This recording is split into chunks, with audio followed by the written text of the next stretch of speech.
إن أعجبك الفيديو لا تنسى الإعجاب والاشتراك في القناة.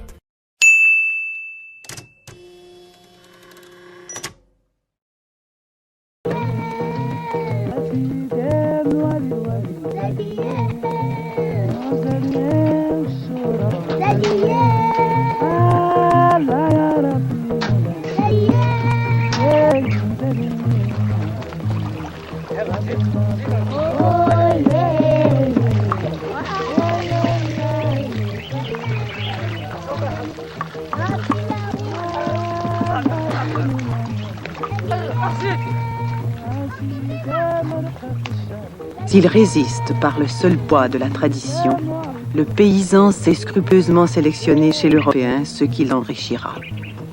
Des générations entières de Marocains seront éduqués à la française.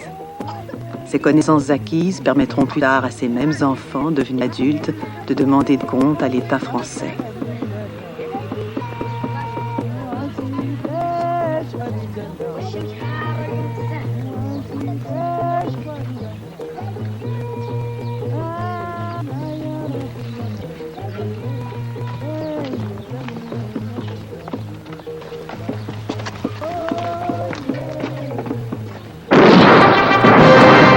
En fait, la résistance à la colonisation ne cessera jamais au Maroc, sinon pour laisser place à la Deuxième Guerre mondiale. En 1927, il aura fallu 2 ans aux armées françaises et espagnoles pour amener dans les massifs montagneux du Rif les troupes rebelles d'Abdelkrim à abdiquer.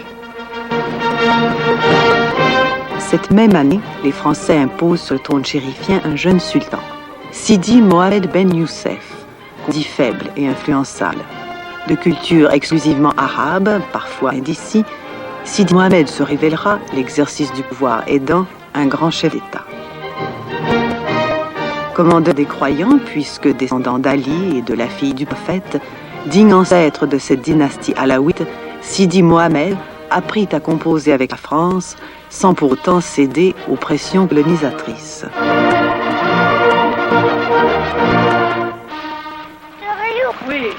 Né le 9 juillet 1929, le fils aîné du sultan Sidi Mohamed portera le nom de son illustre aïeul.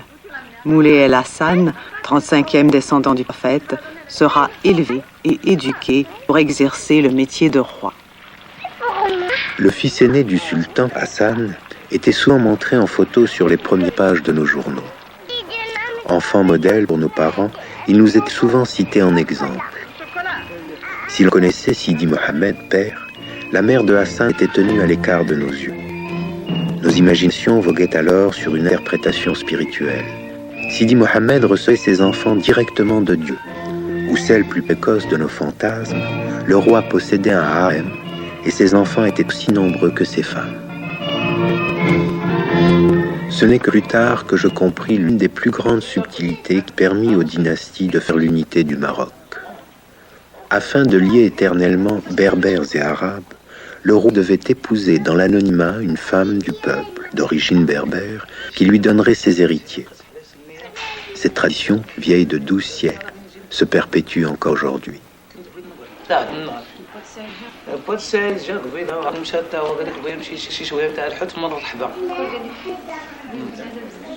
Lorsque mes parents nous amenaient en vacances à Marrakech, l'habitude voulait qu'attablé à la terrasse d'un café, j'attendais impatiemment qu'apparaissent les saltimbanques. Bouche bée d'admiration derrière mon Coca-Cola, je regardais ces amuseurs publics, convaincus qu'ils étaient des magiciens venus d'un autre monde. 30 ans plus tard, comme pour leur signifier ma complicité d'antan, je retournais les voir pour partager avec eux un bout de leur sort quotidien.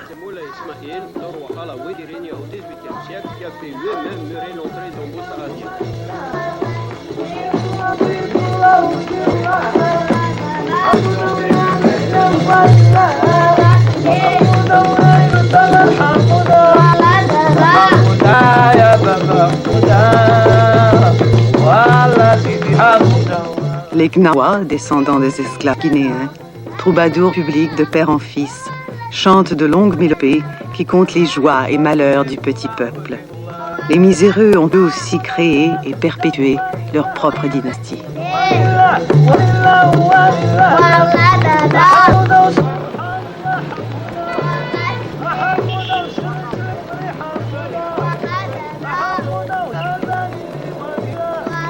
Fondée au XIe siècle, maintes fois capitale du royaume, Marrakech, berbère et guerrière, est la rivale tantôt violente, tantôt pacifique de Fès, l'Arabe et la Lettrée.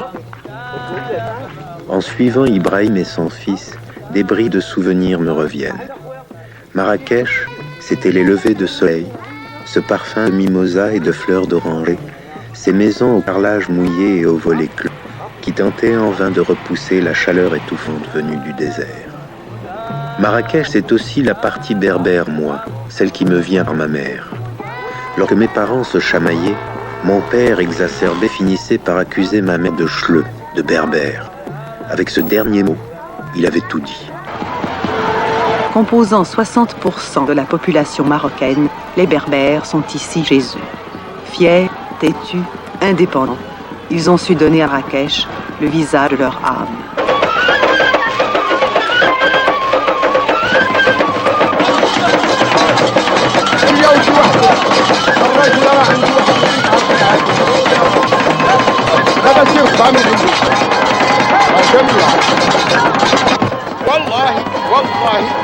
هذاك اللي درتي معايا الا تقتل لك جلد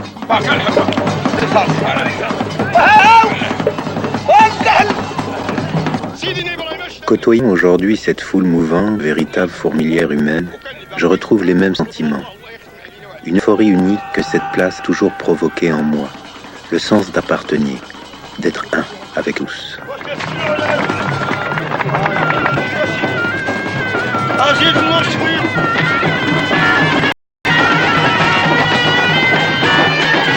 Mon cousin qui habitait Marrakech décida un jour pour m'épater de se déguiser en gnawa. Après une maigre journée où nous avions ramassé à peine quelques francs, on alla à Jama El Fna afin de mieux étudier l'art des jeunes gnawa. Humilié mais en extase devant tant de talent, on ne put s'empêcher de remettre au gnawa en guise de don notre recette de la journée. Ces quelques sous, 30 ans plus tard, cet autre gnawa ressemblant à celui de mon enfance les quémande. Et c'est de cela que les siens vivront ce soir.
En 1947, Sidi Mohamed revendique pour la première fois officiellement l'indépendance pour son pays.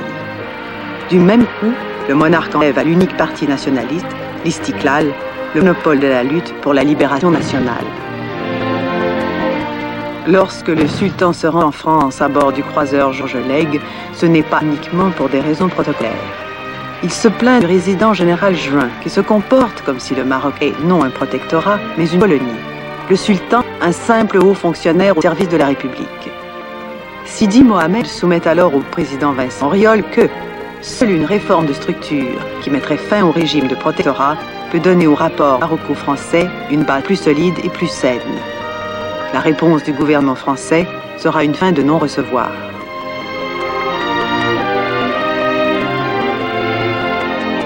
Mais la forme est sauve.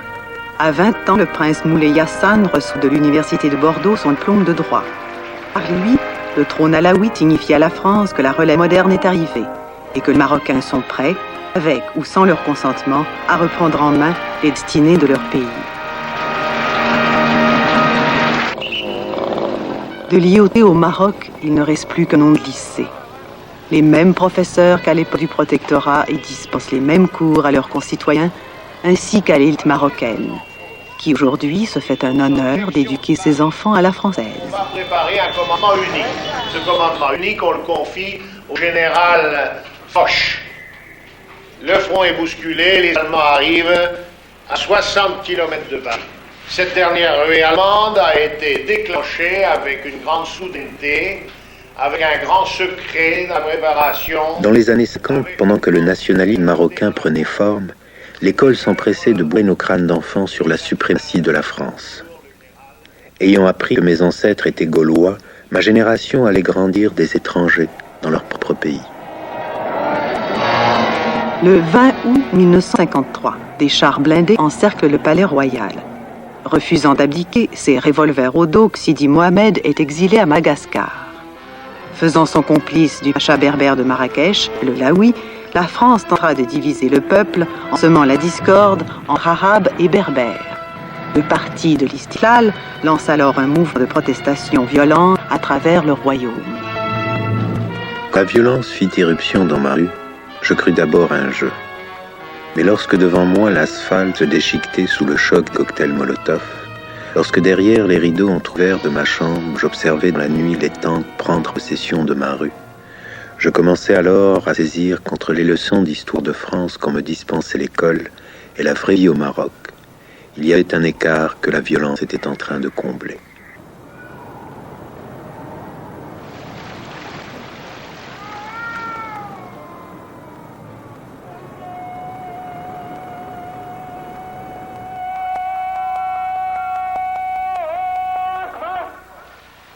Créée en l'an 809, Fès, capitale spirituelle du pays et berceau du nationalisme, est la plus prestigieuse cité de l'islam médiéval.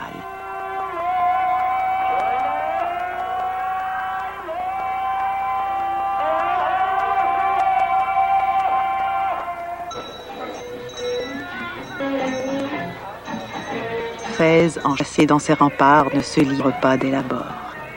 Dans ce décor moyenâgeux, bruit, parfums, mouvements et couleurs s'entremêlent pour créer une douce ivresse.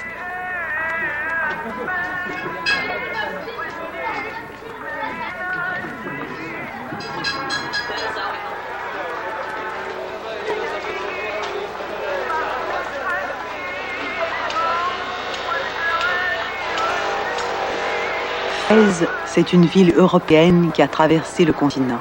C'est l'Andalousie en Afrique. En 818, 10 000 familles musulmanes, chassées de Cordoue puis de Kérouan, sont installées pour donner naissance à ce qui deviendra le cœur religieux, spirituel et culturel du royaume chérifien. C'est encore sur cette place séraphine que travaillent toujours tauliers, artisans, ferblantiers qui, de père en fils, perpétuent la tradition de l'art hispano-arabe. Je me souviens, mon père m'amenant un jour à Fès, l'arrière-boutique d'un de ses camarades. Il me confronta avec l'idée d'être soit bijoutier comme son ami, ou tailleur comme lui. Je lui dis que je préférais être photographe. J'en fus quitte pour une bonne gifle. Photographe, ce n'était pas un métier d'artisan, c'était du charlatanisme moderne.